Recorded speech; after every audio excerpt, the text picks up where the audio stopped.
이 시대의 최고의 고민은 뭘까요? 세상 참 삭막해졌다 이런 얘기 듣고 삽니다. 포악해지고 때로는 뉴스에 보면 잔인해지고 참 무섭다 이런 느낌이 올 때가 많이 있습니다. 이것을 한마디로 하면 비인간화된다 얘기를 하는 거죠. 세상이 비인간화되었다. 하여간 이상한 사건들 막 일어나잖아요. 그러고 지금은 또 어때요? 그제는 처음 느낄 때는 이렇게 하다가 지금은 또 일어났군. 감각이 자꾸 묻어져요. 나중에는 그런 일이 일어났어도 그런 거다 또 하고 넘어가죠. 아마 옛날 사람이 오늘 이 시대를 살아가면 깜짝깜짝 놀라다 기절초풍할 일이 많이 있을 것 같아요. 요즘 뭐 자연이 뭐 파괴돼서 여러 가지 기상이변이 일어난다는데 뭐부터 파괴된 거예요 도대체? 사람의 인간성부터 파괴됐다는 거죠. 인간성 파괴되니까 자연도 파괴될 수밖에 없다 이런 얘기죠. 인간이 죽으면 자연은 파괴되지 않았겠죠. 비인간화가 계속 우리한테는 일어나고 있습니다. 보통 우리가 얘기할 때 그 사람 참 인간적이다 이런 얘기 하잖아요. 그냥 쉽게 말해서 인간적이다. 참 그 사람 인격적이다 이런 얘기를 하잖아요. 무슨 얘기일까요? 그게 좋은 사람이란 얘기죠. 그래도 대먹은 사람이라 이렇게 생각을 하는 거죠. 막대 먹은 사람을 비인간적인 사람이다 이렇게 얘기를 하는 거죠. 인간 참 오묘해요.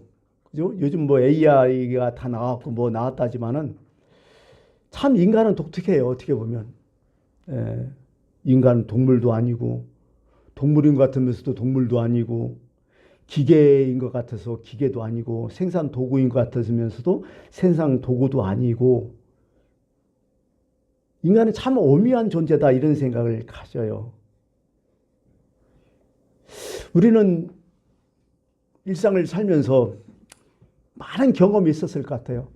이런저런 생각도 있었고 경험도 있었고 어떤 아픈 것 또 좋은 체험도 있었고 근데 이렇게 비인간화되어 있는 이 세상에서 나라는 존재가 누군가를 한번 반성했으면 참 좋겠어요. 다들 말을 할 때 참 세상이 험악해졌다. 세상이 살벌하다. 참 세상이 어지럽다. 이런 얘기를 막 계속 하는데 과연 이 속에서 사는 나는 누구인가? 나도 그렇게 생활하고 있는가? 아니면 나는 아닌가? 우리 자신을 스스로 한번 생각해 봤으면 참 좋겠다. 이런 마음을 가지면서 오늘 제가 이 설교 말씀을 좀 준비했습니다. 사실 여러분 결혼할 때 어떻게 하셨어요? 생각해보면 결혼할 때 어떻게 했어요? 되게 신중하죠. 기분 내키는 대로 하지는 않았을 것 같아요. 상대에 대해서 배우자에 대해서 많은 생각이 있었고 결혼해도 좋은가 아닌가 막 스트레스 받고 이게 내가 정말 잘하는 일인가 별 생각 다 했을 것 같아요. 물론 그렇지 않은 사람이 있어요. 남자들한테 물죠. 우리가 항상 얘기하는데 남자들 내 배우자 누구 원하냐? 제일 관심 첫째가 뭐냐 그럼 뭐요? 이쁘냐? 남자들은 그렇잖아요. 그럼 둘째는 이쁘냐? 셋째는 이쁘냐? 이걸로 끝나죠. 보통 남자들의 습성이 단순하죠. 단순한테 좀 무식하죠. 여자들은 좀 약간 다른 것 같아요. 이거보다는. 그죠? 참 많은 생각을 해요. 여자들이 더 많이. 또 생각도 다양하고 복잡하고 참 그런 것 같아요. 일단 몸이 건강하느냐, 학벌도 있고 재산도 있어야 되고 직장도 있어야 되고 외모도 좀 괜찮고 뭐 이런 것 저런 것. 또 시대까지 보고 안 볼 수 없죠. 하여간 다 따지고 듣고 뭐 이거 다 하죠. 이것저것 다 얘기를 하죠. 그래서 결혼했어요. 행복한가요? 잘했다고 생각할까요? 뭐 이런 생각 할 수 있잖아요. 남자는 무식하게 그냥 해서 결혼했지만은 그 사람 때문에 행복한가? 하면 또 여러 얘기가 나오고 여자는 따질 거 다 따지고 결혼했는데 행복한가 물으면 또 딴 얘기가 나오고 참 인간은 알다 몰라요. 참 묘해요. 또 하나 질문할게요. 그러면 그래요. 이거 포기하고 다 없다는 하고 백지 상태에서 다시 결혼하고 싶으면 누구하고 하고 싶어요? 어떤 사람 택하겠어요? 이거 또 고민되죠? 첫 번째 제일 많은 답이 뭔 줄 알아요? 나 결혼하지 않아. 이게 많대요. 이제 안 할 거예요. 이런 사람이 많고, 만약 결혼한다면 여러분들 뭘 1순위로 두길까요? 뭘 최고로 여기겠어요? 이거면 된다는 것이 있을 거 아니에요. 그걸 뭘로 둘 것 같아요, 여러분들? 제가 우스갯소리로 그런 얘기 했잖아요. 어떤 사람이 신앙생활 참 좋은데 어떤 청년이 세상에서 보니까 자꾸 나이는 먹어가고 결혼도 못하니까 돈도 없고 하니까 하나님 앞에 기랬대. 이 청년이, 남자 청년이, 하나님 딱 나는요 단순 무식해서 딱 한 가지만 하겠어요. 돈 많은 여자면 됩니다. 돈 많은 여자. 예, 돈 많은 여자. 단순하게 그거 하나만 했대. 여자면 돈 많았으면 참 좋겠습니다. 그랬더니 하나님도 단순하게 기도 응답하셨대요. 돈 많은을 빼고 돈 여자를 기도하셨대요. 그런 얘기 하더라고요. 하여간 그래요. 여러분이 만약 결혼한다면 어떤 조건을 내세우겠어요? 어떤 사람을 택하겠어요? 저는 그래요. 인간성 좋은 사람 택할 것 같아요. 네. 우리 아들도 결혼 연령이라 뭐 여러 가지 자기 애인도 있는데 내가 이제 앞에 놓고 한마디 했어. 나는 이런 배우자면 참 좋겠다. 이런 며느리감 난 아무것도 안 한다. 내가 목사하지 않느냐. 그러니까 너 교회 다니는 여자 구하라. 이런 얘기 안 했어요. 내가 성격이 그렇잖아. 야, 그거 따지지 마. 내가 신앙생활을 하면서 목회하면서 보니까 두 가지면 되겠더라. 일단 착해야 돼. 착한 여자. 착해야 된다. 또 두 번째는 착해갖고는 안 된더라. 좀 똑똑해야 된다. 지혜로워야 된다. 그 두 가지면 딱 되겠다. 신앙생활하면서 착하지 않으면 골치 아프고 신앙생활을 하면서 지혜롭지 못하면 그것도 골치 아프고 우선은 내가 착하고 지혜면 되겠다 이런 얘기를 했어요. 이게 잘한 건지 모르겠지만 제가 살아오면서 경험하고 제 결론은 그런 것 같아요. 제 기준은 참 그런 여자면 참 되겠다 이런 생각해요. 결국 뭐예요? 인격적인 사람 좋은 사람이죠. 예. 이 좋은 인간성만 되면 지금 좀 부족해도 괜찮을 것 같아요. 지금 가지는 뭐 돈, 쥐, 명예 뭐 사실 이거 살아보면 대단한 것도 아니에요. 오히려 이게 더 사람 망쳐버려요. 오히려 이런 사람이 사람답지 못하게 하면 이게 사실 이건 저가의 동침이에요. 이건 사람 죽어나요. 예. 그럼 어떤 사람이냐? 사람다운 사람. 그건 뭐예요? 도대체 사람이. 나를 편안하게 해주는 사람. 나를 웃게 해주는 사람. 그런 사람 되겠다 이런 생각이 들어요. 지금은. 참 인간성 좋다는 게 어떤 거예요? 옛날 얘기 좀 할게요. 이게 어떤 옛날에 이제 들은 얘기요. 옛날 집사님 얘기인데 옛날에 여러분 쌀 있잖아요. 쌀 방아찌 오면요. 왜 쌀에 그 니가 있고 돌이 많아요? 그렇게? 저희 어머니도 옛날 생각하면요. 방아찌 오면 어떻게 돼요? 쟁반에다 쌀 딱 펼쳐놓고 니하고 돌 다 골라냈잖아요. 참 그랬어요.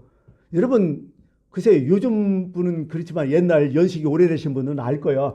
밥 먹으면서 돌 씹은 경험 있을까요? 우두둑 쫙 그죠? 그런 경험 있을 거예요. 저도 이제 그런 경험이 참 많이 있는데 그렇지. 아내는 얼마나 정성스레해서 다 했겠어. 사람인지라 안 보이잖아요. 뭐 하얀 돌 같은 거 잘 안 보이잖아요. 예. 그럼 돌을 씻게 된단 말이죠. 이때 인간성이 딱 나오는 거지. 쫙 으지직 소리 딱 나면 어떻게 돼요? 인간성 더러운 인간 어떻게 해요? 밥상 걷어 차버리잖아. 이게 뭐 하면서 난리 나잖아요. 근데 인간성 좋은 남편은 어때요? 조용히 가갖고 부엌에 가갖고 수돗물 틀어서 입 다 부시고 다시 와서 그냥 막 밥 먹잖아요. 그게 인간성 좋은 거예요. 별거 없어요 이게. 왜?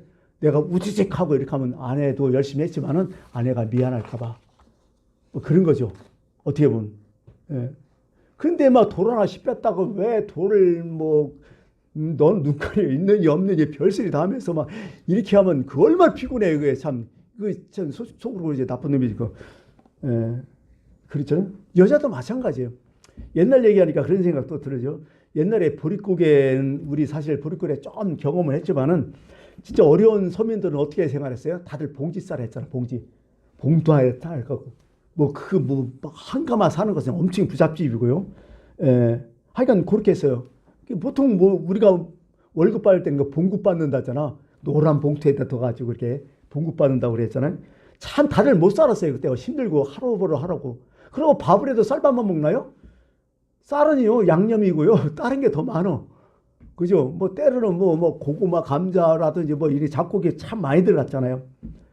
참 질질이도 힘들고 어렵게 살고 정말 모든 게 힘들었잖아요. 뭐 LPG도 없고 뭐 아무것도 없잖아.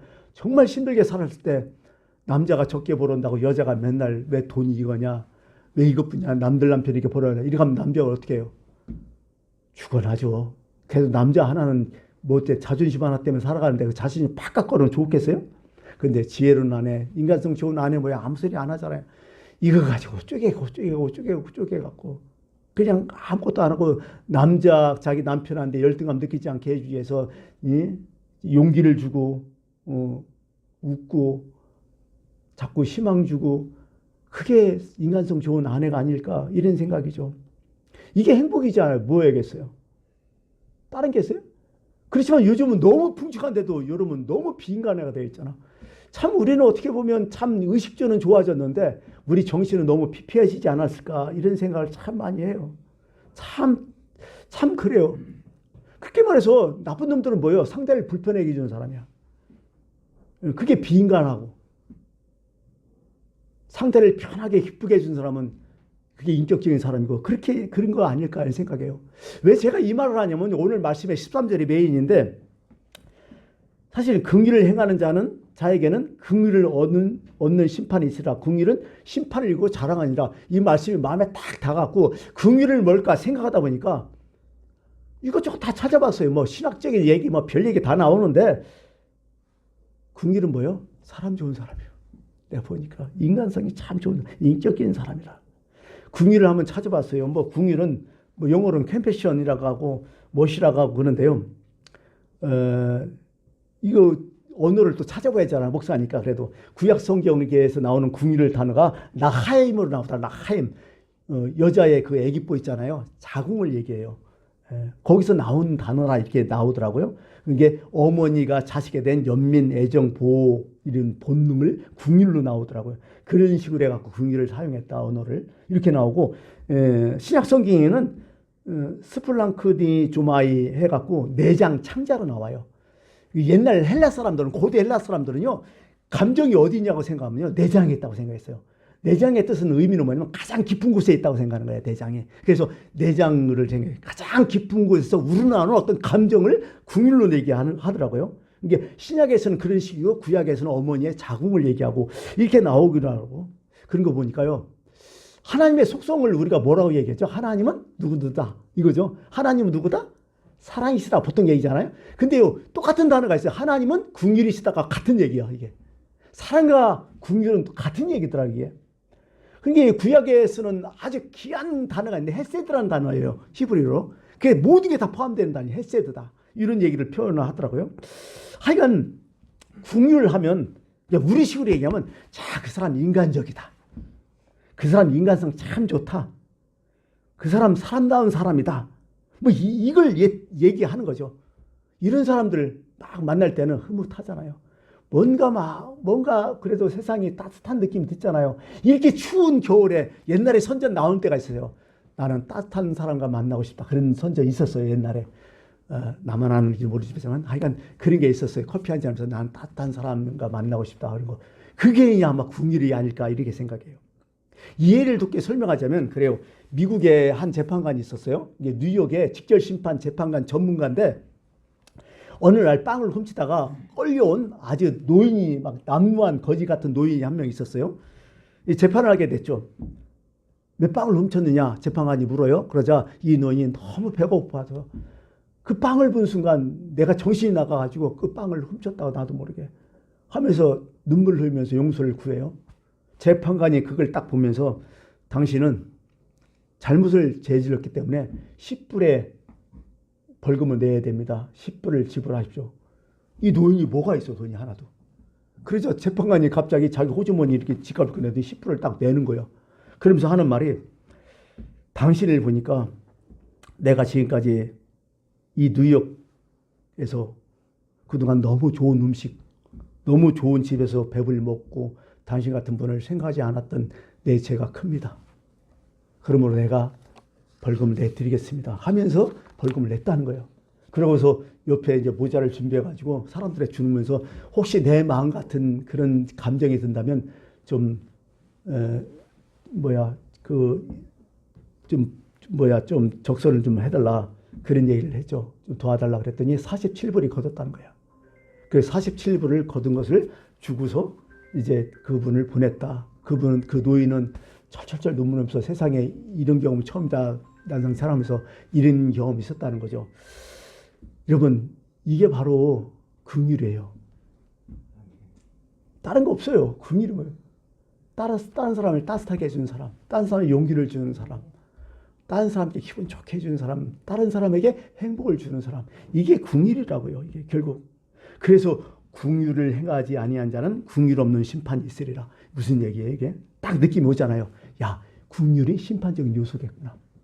보통 우리는 심판하면 하나님이 선과 악을 막 나눈다 하잖아요. 도덕적이고 윤리적인 문제 막 나누는 것 같은데 아니요. 긍휼도 같이 들어간다는 거예요. 예. 긍휼이 대단한 거라는 거죠. 그래서 이제 구약에서나 신약에서 그런 얘기가 많이 나와요. 출애굽기 33장 19절에 여호와께서 이르실 때 나는 은혜를 베풀 자에게 은혜를 베풀고 긍휼히 여길 자를 긍휼을 베푸느니라 이런 얘기 나오고요. 신약 성경에 보면 로마서 9장 15절에 내가 긍휼히 여길 자를 긍휼히 여기고 불쌍히 여길 자를 불쌍히 여기라 하면서 오늘 말씀에 이렇게 용해 하나님께서 하고자 하시는 자를 긍휼히 여기시고 하고자 하시는 자를 완악하게 하시느니라 이렇게 쭉 얘기를 하는데 뭐예요? 어떻게 보면요. 긍휼은 은혜야. 또 한 가지 표현하다면 여러분 왜 여러분들이 왜 구원받았다고 생각하세요? 하나님 나를 사랑해서 이렇게 얘기했지만요. 이렇게 표현할 수 있어요. 하나님이 나를 불쌍히 여겨주셔서. 이게 은혜잖아요. 뭐 어떻게 해석해요 이걸? 긍휼을. 긍휼하신 하나님. 나를 불쌍히 여겨주셨던 하나님. 이게 어떻게 보면 긍휼은 일반적이에요. 절대적이고 초월적인 사랑이라는 거예요. 긍휼도. 똑같다는 거예요. 우리 인간과 하나님 사랑은 다르다가죠? 보통 인간 사랑을 뭐라고 얘기하냐면 내리사랑으로 얘기하잖아요. 내리사랑. 하나님 사랑을 표현할 때 내리사랑을 똑같은 단어가 하나님 표현할 때는 긍휼로 얘기해요. 예. 어떻게 보면 내리사랑, 이게 부모가 자식을 사랑하는 내리사랑이잖아. 내려가니까. 어떤 방향성을 얘기해요. 이건. 예. 인간의 사랑은 어떤 약한 자를 사랑하고 자기 자식을 사랑하는 그 방향성을 얘기해 주는데 하나님의 긍휼은 좀 그것보다 또 깊어요. 뭐냐면 하나님의 사랑도 내리사랑이야. 불쌍히 여겨주는 거야 우리를. 그렇지만은 하나님의 사랑은 거기에 뭐냐면 구체적인 도움까지 가버려요. 능력의 사랑이 같이 가는 거예요. 전능하신 하나니까. 우리는 어떻게 돼요? 우리 자식이 아파요. 의사도 못 고쳐요. 그러면 어떻게 돼요? 사랑만 할 뿐이지. 내려서 그걸 안타까울 뿐이지 능력 없잖아요. 근데 하나님 뭐예요? 사랑도 하지만은 능력도 있다는 거야. 이게 바로 긍휼이라는 용어라고 하는 것이죠. 성경에서 하나님을 표현할 때는 제일 많은 게 뭐냐면 보통 아버지하고 뭘 표현해요? 목자를 표현해요. 신약에서는. 아버지와 목자. 그죠? 뭐 부모 자식 간의 사랑은 여러분 알겠지만은 예수님은 또 목자로 표현하잖아요. 그러면서 나는 선한 목자라고. 선한 목자라고 하면서 이렇게 선한 목자를 소개하잖아요. 야, 도둑이 오는 것은 도둑질하고 죽이고 멸망시키는 것이지만은 내가 온 것은 양으로 생명을 얻게 하고 더 풍성히 얻게 하려는 것이라. 나는 선한 목자라. 선한 목자는 양들 위하여 자기 목숨을 버리느니라. 딱 얘기하잖아요. 이게 선한 목자라는 거야. 여러분 반려물 요즘 많이 키우죠. 요즘은 고양이도 많이 키우더라고요. 10,000,000명 시대래요 그것도. 근데 여러분 생각해 보니까요. 진짜 고양이든지 개든지 주인 잘 만나야 돼. 주인 잘 만나니까요. 사람보다 나서. 진짜 나는 그대의 고향으로 태어나 싶어. 그런 생각 들 때가 있어. 그렇다니까요. 근데 사람 잘못 나면 이건 죽어나는 거야.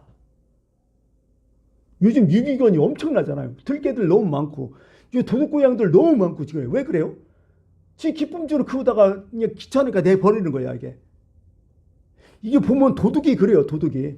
우리 인간의 도둑은 뭐예요? 사탄 이런 놈들 아니요. 사실 어떻게 보면 나쁜 놈들 아니요. 그건 우리 인간을 해먹지만 선한 목자는 그렇지 않은 거예요. 선한 목자는 뭐예요? 목숨까지 버린다는 거예요. 이게 예수님의 표현이죠. 이게 바로 왜 그래요? 아니 목자는 사람이고 양은 짐승들 아니요. 사실은 어떻게 격차가 너무 심하잖아. 사람과 짐승인데 그런데도 뭐라고? 짐승을 해서 내 목숨을 버린다? 선한 목자. 이게 바로 긍휼이라는 거예요. 하나님이 우리를 이렇게까지 사랑했어요. 하나님 볼 때 우리는 짐승 같잖아요. 근데 그 짐승에서 나 목숨을 버렸다는 거죠. 이게 하나님의 긍휼이라는 거죠. 그래서 오늘은 이 긍휼에 대해서 나왔기 때문에 하나님께서 우리에게 딱 세 가지 요소를 알려줘요. 그 세 가지를 요구하신다는 거죠. 우리한테는. 뭐냐, 세 가지가. 첫 번째는 뭐냐면 하나님께서는요, 긍휼을 구하는 자세로 살아가는 거예요. 신앙생활도 그렇게 하고요. 그런 게 나의 의를 완전히 포기하고 내가 막 선을 행했느니 내가 어떤 공적을 했느니 하면서 자랑할 필요 없다는 거야. 그냥 하나님 앞에서는 어떤 마음이야 늘? 하나님 나를 불쌍히 여겨주세요. 이런 마음으로 살아가라는 거야. 이게 맞다는 거야 이게. 예. 나의 어떤 공력도 어떤 의도 내세울 거 없어. 뭐 내가 뭐 교회를 어떻게 했는데 내가 얼마나 희생하지. 의미 없어 하나님 앞에. 그냥 나를 불쌍히 여겨주셔서 이런 마음으로 살아가는 거죠. 마틴 루터가요, 뭘로 종교겠죠? 오직 믿음이잖아요. 오직 믿음은 뭘로 표현해요? 오직 긍휼로 표현해요. 오직 긍휼은 뭘로 표현해요? 오직 은혜로 표현돼요. 오직 은혜를 뭘로 표현해요? 오직 하나의 영광으로 표현돼요. 결국 뭐예요? 오직 긍휼, 오직 은혜, 오직 믿음 이렇게 사는 사람들은요, 결국 하나님 영광을 위해서 살아가는 거야. 그러면서 오직 하나님 나를 불쌍히 여겨주세요. 이런 마음이죠. 이거 성경에 나오잖아요. 예수님께서 바리새인과 세리의 기도에 딱 나오잖아요. 바리새인은 뭐라고 해요? 막 서서 따로 기도하면서 하나님이요, 뭐 나는 다른 놈과 같지 않다. 토색, 불이, 간음하지도 않고요. 뭐 이것도 하고 난 일주일에 2번 금식하고 11조 꼭꼭 내고요. 뭐 별거 다 해요. 근데 세리는 뭐예요? 감히 하늘을 우러러보지 못하고 어떻게 돼요? 한쪽에 처박혀서 주여 나를 불쌍히 여겨 주옵소서. 나는 죄인으로서이다. 이렇게 하고서 갔다는 거예요. 누가 이겼어요? 세리가 이겼잖아요. 그 마음으로 살아가는 거예요. 또 두 번째는 뭐냐? 그러면 그 자세는 뭐예요? 살아갔으면 배우라는 거야. 세상에 안 배우고 되는 일 어디 있어요? 긍휼을 평생 동안 배우며 살아가는 거야. 마태복음 9장 13절에 예수님이 이렇게 말씀하셔요. 너희는 가서 내가 긍휼을 원하고 제사를 원하지 아니하라 하신 뜻이 무엇인지 배우라 좀 제발. 긍휼을 좀 배우라 이런 얘기죠. 철이 들었다는 게 뭐예요 도대체? 간단히 역지사지요. 상대 입장을 이해하게 됐다는 거야 이게. 두 번째는 뭐예요? 자기 중심에서 상대의 중심으로 갔다는 얘기가 철이 들었다는 거야. 우리가 부모 얘기하면 부모 효도할 때 보면 철이 든 사람 하잖아요. 몰랐다가 이제 알게 됐으니까요. 철이 들었다는 건 뭐예요? 신앙적으로 내가 지금까지 살아있다는 것, 내가 이렇게 존재하고 있다는 것, 하나님의 긍휼 때문이구나. 이것을 배우는 거야.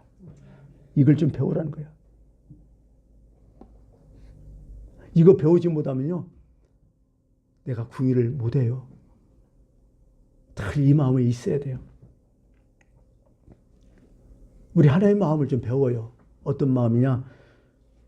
이것도 이제 예수님께서 비유하신 거, 누가복음 13장에 나온 거, 열매 맺지 못하는 무화과 나무의 비유 나와요. 어떤 사람이 포도원에 무화과 나무를 심었어요. 3년 동안 무화과가 달리기를 기다렸어.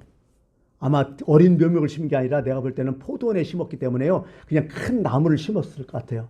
그 해부터 수확을 하기 위해서. 근데 3년이 지났는데 이게 계속 3년 동안 꽁이 안 해. 그러니까 뭐예요? 원주인이 와서 뭐라고 하잖아, 농부한테. 뭐라고 해요? 이거 캐버리라. 쓸데없이 반만 버리지, 반만 허비하는 거 아니냐, 이거 캐버리라. 그랬더니 농부가 뭐라고 해요? 포도원 무화과 농부가 1년만 참아달라고. 그럼 내가 거름주고 보살펴갖고 반드시 열매를 맺게 했다고. 이게 하나님의 긍휼이에요. 지금도 우리를 이렇게 보고 계시는 거야. 예수님은 이런 걸 하셔서 우리도 이거 배우라는 거야. 이런 마음으로. 예. 셋째, 여러분, 내가 긍휼의 자세를 갖고 긍휼을 배워나가고, 그럼 어떻게 돼요? 마지막에 긍휼을 베푸라는 거예요. 오늘 말씀이 너무 쉽잖아요. 긍휼을 베푸라. 하나님의 자녀의 증거가 뭐예요? 빛과 소금 아니에요? 긍휼을 베푸는 마음이야. 사실 어떻게 보면 이게요. 이것도 한 비유가 또 있죠. 누가복음 16장에 부자와 거지 나사로 얘기. 둘 다 죽었어요. 부자는 지옥 가고 나사로는 아브라함의 품, 천국 갔다는 얘기죠. 근데 부자는 평생 어떻게 살았어요? 자색 옷과 고운 베옷을 입고 날마다 호락게 즐겼다고 나와요. 거기에. 부자가 잘못한 거 있어요? 법적으로 문제 있어요? 없어요. 누가 타치 못하고 율법적으로 문제 없어요. 그지 새끼한테 두드러 패긴 했나 아니면 멸시를 했나 이런 거 없어요. 그냥 그 집에서 부스러기 먹었어. 그래도 그것도 준 거요. 근데 의문의 이패를 부자는 딱 당했어요. 왜? 궁의를 베풀지 않았으니까. 하나님 보신다는 거예요.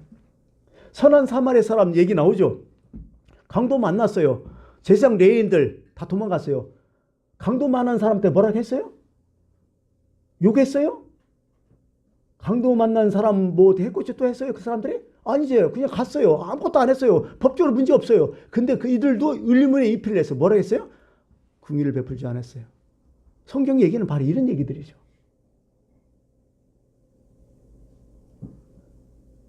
예수님께서 기적을 많이 행하셨죠. 성경에 보면. 근데요, 기적을 해야 할 때마다 한 가지 반드시 끼는 단어가 하나 있어요. 그를 불쌍히 여기사. 이거 보면서 내가 느낌이 왔어요. 아, 기적은 여기서 일어나는구나. 남을 불쌍히 여기는 마음이 있을 때 거기서 기적이 일어나는구나. 이게 너무 중요한 거죠. 이제 말씀을 맺을게요. 궁율은 율법과 심판을 이긴다고 오늘 나와요. 엄청난 능력이에요. 예수님이 뭐라고 해요? 궁일이 여긴 자는 복이 있나니 그들이 궁일이 여김을 받을 것이라고. 이 사람 반드시 지옥 가요? 천국 가요. 왜? 하나님이 궁일이 여기는데 지옥 가겠어요? 천국 가지. 우리도 그렇게 구원 받았는데 궁일이 여기는 자는 다 천국 간다는 얘기야. 쉽게 말했어요. 절대로 궁일을 가진 사람은 지옥 안 가는 거예요. 성경 그 말씀이요. 절대로 지옥 안 간다. 궁일이 있으면. 궁일은 뭐냐? 다른 사람을 기쁘게 해주는 거예요. 편안하게 해주고 용기 주고 따뜻하게 해주고 행복하게 해주는 사람. 이게 궁일이에요. 그 사람이 심판을 이긴다는 거죠. 기도하겠습니다.